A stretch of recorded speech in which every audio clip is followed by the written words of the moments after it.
Hi. Today I'll do my best to convey my understanding of EQ basics onto you. We'll discuss a couple of things: my philosophy, a demonstration, and lastly I'll make a couple of recommendations for EQ plugins. Now, I won't go into depth in this video, as I think trying to cover every thought I have on EQ would be futile. I'd be bound to miss something or to bore listeners that came just to learn how to EQ. So I'll do my best to keep things easy to understand for people that are new here. Feel free to skip ahead if you're not interested. You're watching the video after all. So, why do I use EQ? In most cases, it's to get close to the tone I want from a particular recording. I don't think there's a single catch-all reason to EQ. In the end, EQ is a tool, and it's meant to get you to a goal. If your goal isn't concrete or not well defined, you'll find it difficult to reach a sound you'll like. I also think it's important to mention that there's no use in getting hypercritical when EQing. There's no perfection in my opinion, so it's far more valuable for you to learn to be confident in your choices, even if they weren't the absolute best ones to make. That confidence is best built by doing, letting your work rest for a couple of days, and then coming back. If you'd like to change anything, keep it in mind for next time. Just don't get stuck spending hours EQing. Unless you're a mixing engineer for your day job, there's probably more valuable things to spend your time on. Having said all of that, let's move on to a small demonstration. I'll cover the steps I'll take in 90% of the projects I work on, regardless of whether I'm working on my own voice or someone else's. First, I like to apply a high-pass filter, sometimes called a low cut, on a few EQs. The goal of this high-pass filter is to remove any unnecessary or distracting low-frequency information. I can say resolutely that in the overwhelming majority of human voices, anything under 50 Hz is not valuable. These are sub-bass frequencies, usually home to background noise, hum, and other sonic garbage. It won't filter these sounds out completely, but it'll make them less distracting. So, I like to set my high-pass filter somewhere between 50 and 80 Hz, adjusting the slope as necessary to get rid of boominess in the voice. I like to think of this as taking out the ego in a recording. Chances are, you'll initially find the extra boom and bass to sound pleasant.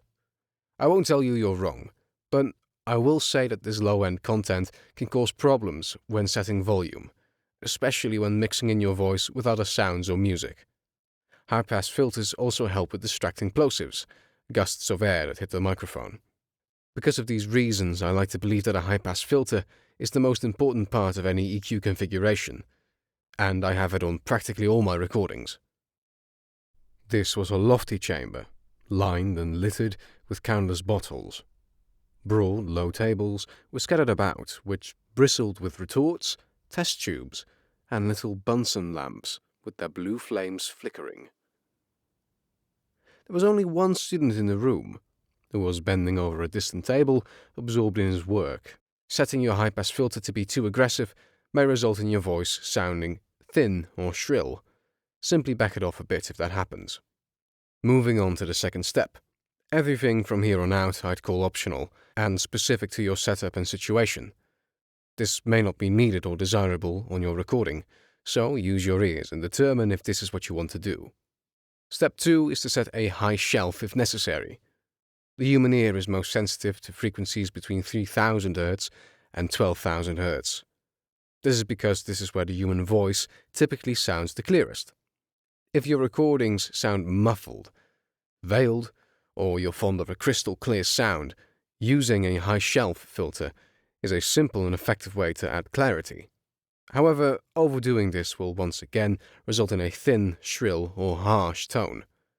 Use your ears to find a good balance. This was a lofty chamber, lined and littered with countless bottles. Broad, low tables were scattered about, which bristled with retorts, test tubes, and little Bunsen lamps with their blue flames flickering. There was only one student in the room, who was bending over a distant table, absorbed in his work. The last two steps are typically all that I do for my own spoken word recordings. But depending on the day, I sometimes sound a little nasal or congested. This is a common problem, but it's fairly simple to take care of with a bit of EQ in two key areas. These areas being the 150 to 300 Hz range and the 850 to 1100 Hz range. Making a narrow cut in these ranges with a bell filter will make you sound less congested and nasal, but don't overdo it. You'll risk sounding unnatural, which won't be what you want to do in most situations. And if you know you do want that, you already know. So, in most cases, 1.5 dBs to 3 dBs cuts are enough. Now, the ranges I gave are fairly broad, so how do you find where you should cut? Some EQs allow you to listen to a specific band of frequencies in isolation. Or you could use something like Vox & Go Span to do it. It's free, but not always supported by your software. This was a lofty chamber, lined and littered with countless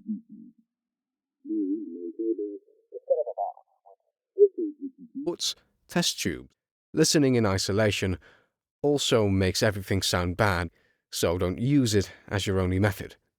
Combine it with boosting narrow parts of the previously mentioned areas. This will allow you to tell if the selected frequencies are responsible for the nasality in your voice. It then logically follows that if you cut them away, you'll sound less congested. This was a lofty chamber, lined and littered with countless bottles.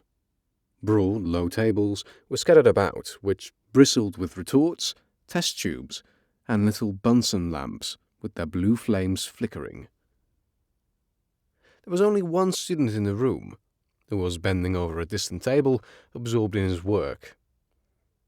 At the sound of our steps, he glanced round and sprang to his feet with a cry of pleasure. This was a lofty chamber, lined and littered with countless bottles. Broad, low tables were scattered about, which bristled with retorts, test tubes, and little Bunsen lamps with their blue flames flickering.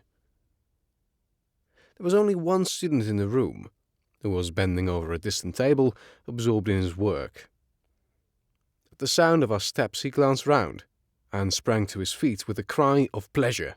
Now then, I've shown you 3 simple steps that I use on nearly all my projects, and I'm confident that this is all you'll need in nearly all situations for spoken word recordings. This was a lofty chamber, lined and littered with countless bottles. Broad, low tables were scattered about, which bristled with retorts, test tubes, and little Bunsen lamps with their blue flames flickering. Before I move on to some recommendations for EQ plugins, I'd like to address a couple of things that you shouldn't try to use EQ to fix.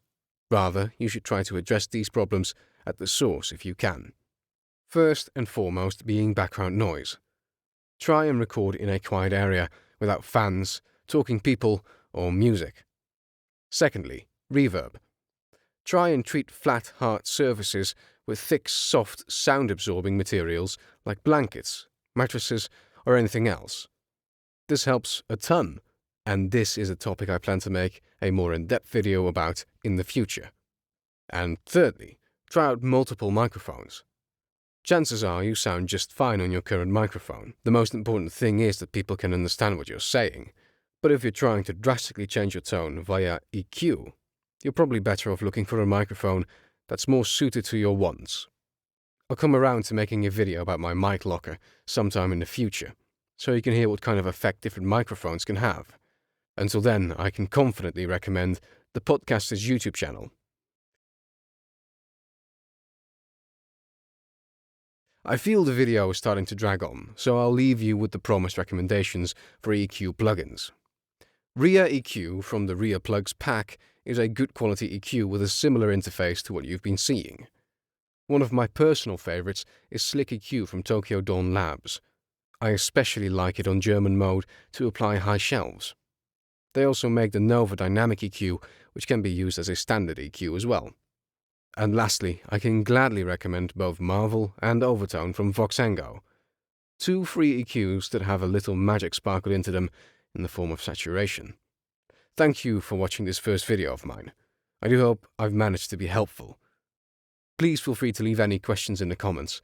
I'll do my best to answer them, maybe even in a follow-up video.